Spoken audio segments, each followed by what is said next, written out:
Bismillahirrahmanirrahim. Assalamualaikum warahmatullahi wabarakatuh. Alhamdulillah, nahmaduhu wa nasta'inuhu wa nastaghfiruh wa na'udzu billahi min shururi anfusina wa min sayyiati a'malina. May yahdihillahu fala mudhillalah wa may yudhlil fala hadiyalah. Amma ba'du. Salawat beserta salam semoga tetap tercurah limpahkan kepada baginda alam yakni Habibana wa Nabiyana Muhammad sallallahu alaihi wasallam yang telah membawa umatnya dari zaman jahiliyah hingga zaman terang benderang yang dipenuhi dengan cahaya ilahi.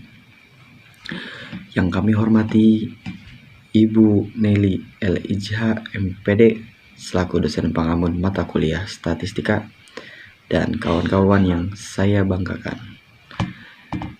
Di sini kami dari kelompok 1 yang akan mempresentasikan materi tentang sampling. Sebelum mempresentasikan, saya akan memperkenalkan kelompok kami. Yang pertama, saya sendiri Ibnu Rahman dan rekan saya Saudari Lutfia dan yang terakhir Saudara Devi.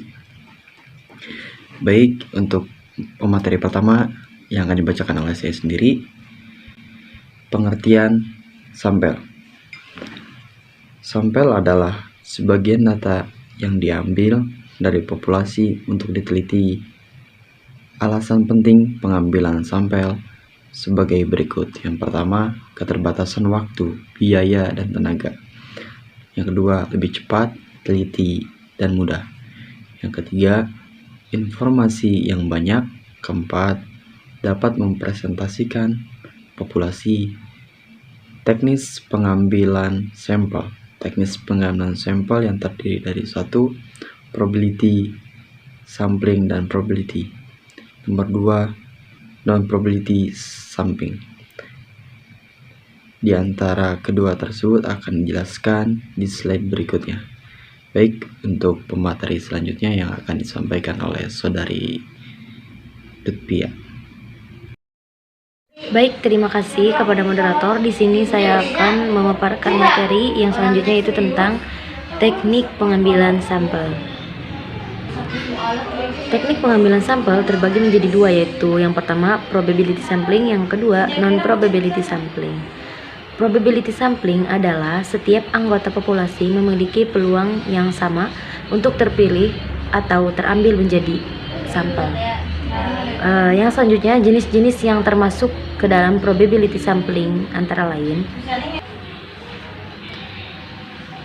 yang pertama, simple random sampling atau penarikan sampel acak sederhana, merupakan pengambilan sampel dari populasi secara acak tanpa memperhatikan strata yang ada dalam populasi, dan setiap anggota populasi memiliki kesempatan yang sama untuk dijadikan sampel.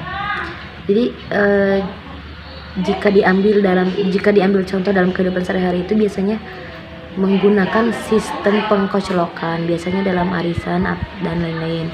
Yang kedua yaitu stratified random sampling atau penarikan sampel acak terstruktur. Penarikan sampel acak terstruktur dilakukan dengan membagi anggota populasi dalam beberapa subkelompok yang disebut strata. Lalu suatu sampel dipilih dari masing-masing stratum. Yang selanjutnya yaitu systematic random sampling atau penarikan sampel sistematis. Penarikan dikatakan sampel sistematis apabila setiap unsur atau anggota dalam populasi disusun dengan cara tertentu secara alfabetis dari besar kecil atau sebaliknya.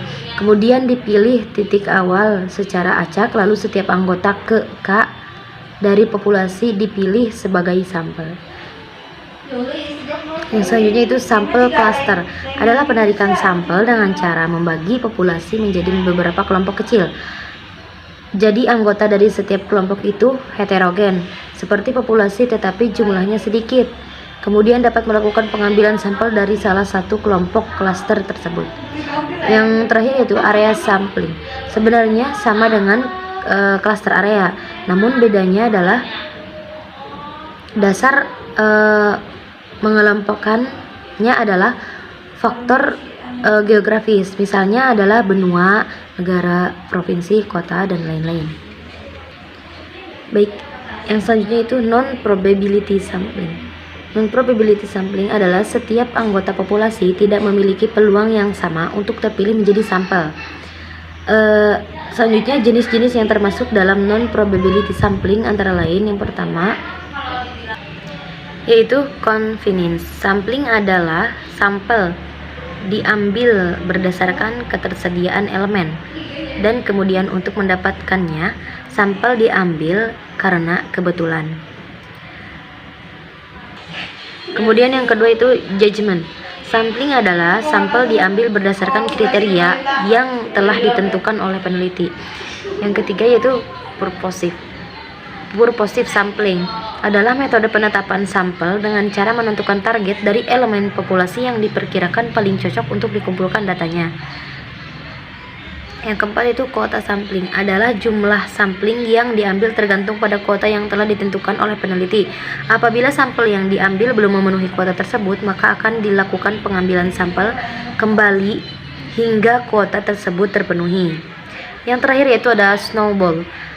Snowball sampling adalah cara pengambilan sampelnya berantai dari jumlah sampel terkecil, semakin lama semakin besar. Baik, hanya itu saja yang materi yang saya paparkan. Kurang lebihnya mohon maaf. Saya kembalikan. Selanjutnya, manfaat atau kegunaan pengambilan sampel. Kegunaan sampling atau pengambilan sampel di dalam penelitian antara lain sebagai berikut. Yang pertama, menghemat biaya. Proses pelaksanaan penelitian yang mencakup alat penelitian, pengumpulan data, pengolahan data, dan sebagainya memerlukan biaya yang relatif besar.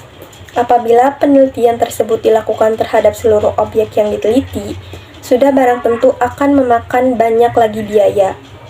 Yang kedua, mempercepat pelaksanaan penelitian atau menghemat waktu.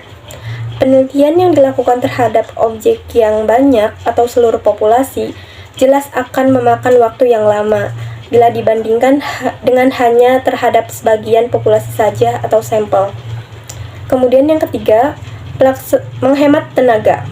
Pelaksanaan penelitian yang dilakukan terhadap seluruh populasi jelas akan memerlukan tenaga yang lebih banyak bila dibandingkan dengan penelitian yang hanya dilakukan terhadap sebagian saja dari populasi tersebut.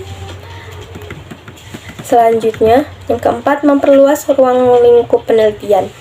Penelitian yang dilakukan terhadap seluruh objek akan memerlukan waktu, tenaga, biaya, dan fasilitas-fasilitas lain yang lebih besar.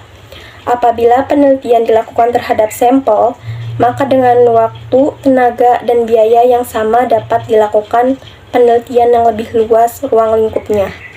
Dan yang terakhir, memperoleh hasil yang akurat. Penelitian yang dilakukan terhadap populasi jelas akan menyita sumber-sumber daya yang lebih besar, termasuk usaha-usaha analisis. Hal ini akan berpengaruh terhadap keakuratan hasil penelitian. Selanjutnya, kesimpulan.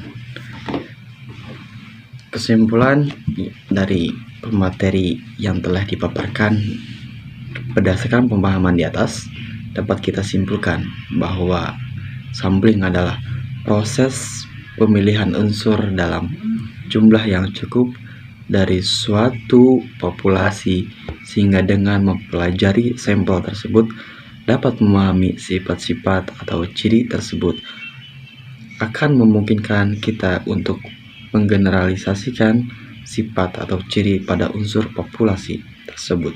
Adapun metode yang digunakan dalam pengambilan sampel dengan dua hal, yaitu yang pertama sampling dengan probabilitas, yang kedua sampling tanpa probabilitas. Keduanya memiliki perbedaan atau ciri khas dalam langkah pengambilan sampel. Dalam sampling probabilitas ada 5 cara, yaitu yang pertama simple random sampling, stratified random sampling, cluster random sampling, proportional random sampling, dan area random sampling. Dan dalam jenis sampling tanpa probabilitas ada 4 cara, di antaranya purposive sampling, code sampling, accidental sampling, dan double sampling. Sekian dari materi kami, kurang lebihnya mohon maaf apabila terjadi kesalahan dalam perkataan kami atau tata kata dari kami yang kurang berkenan, kami mohon maaf.